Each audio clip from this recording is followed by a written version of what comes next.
Embraer, what's the Embraer. Embraer, right? So we had a guy from Lord Corporation, that's in Cary, North Carolina. They sell rheological fluids for vibrational damping of rotorcraft. And their technology a long time ago came out of the Department of Material Science and Engineering, so they have a foundation and they give us about $500,000 a year, which makes the department head very happy because that's my startup packages for new faculty coming out of that.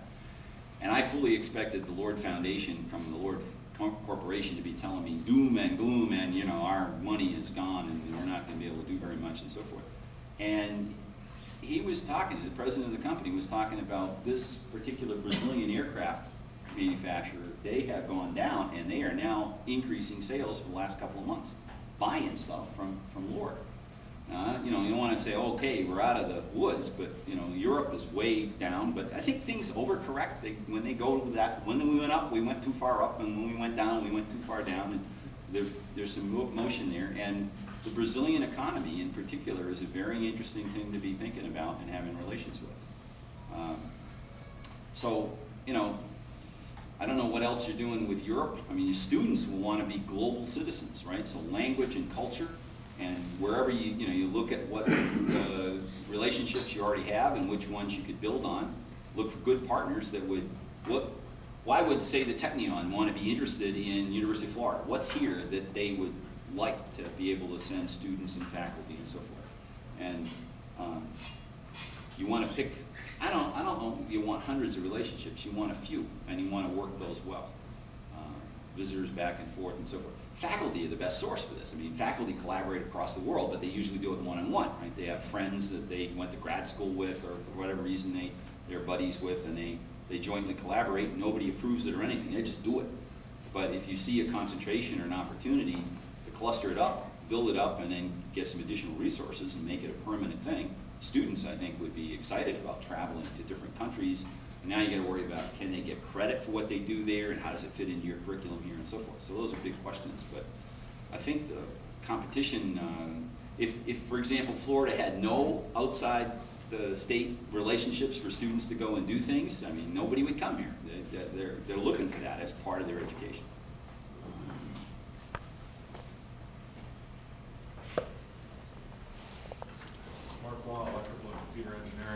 Didn't really touch much on development and alumni affairs, fundraising activities that you've done at MIT. Could you tell us a little about your experience in that area?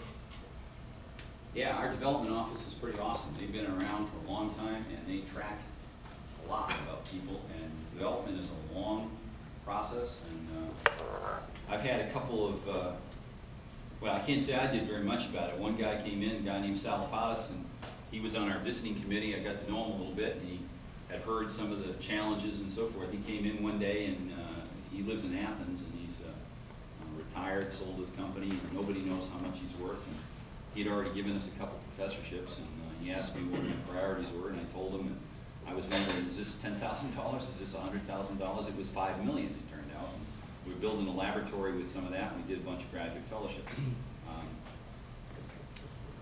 There's a fellow who's living in Arizona that came out for, he's 87. His email subject line was, my end game.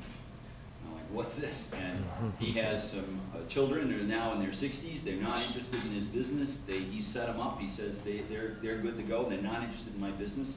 I've got patents and I've got businesses.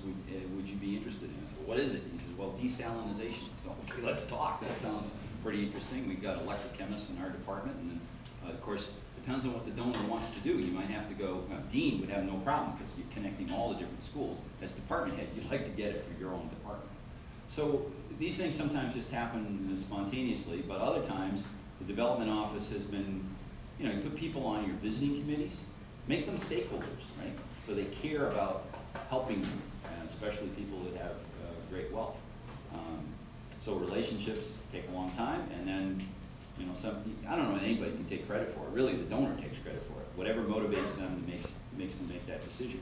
But showing them opportunities, sometimes it's small, sometimes it's big things. So, and whatever I've learned, it's been learning on the job, and I'm sure I'm got a lot more to go. But I've given talks. MIT has clubs all over the place, and so if you say you're going to Brazil, they're going to set up a thing in Rio with the MIT Club of Brazil. not very big club.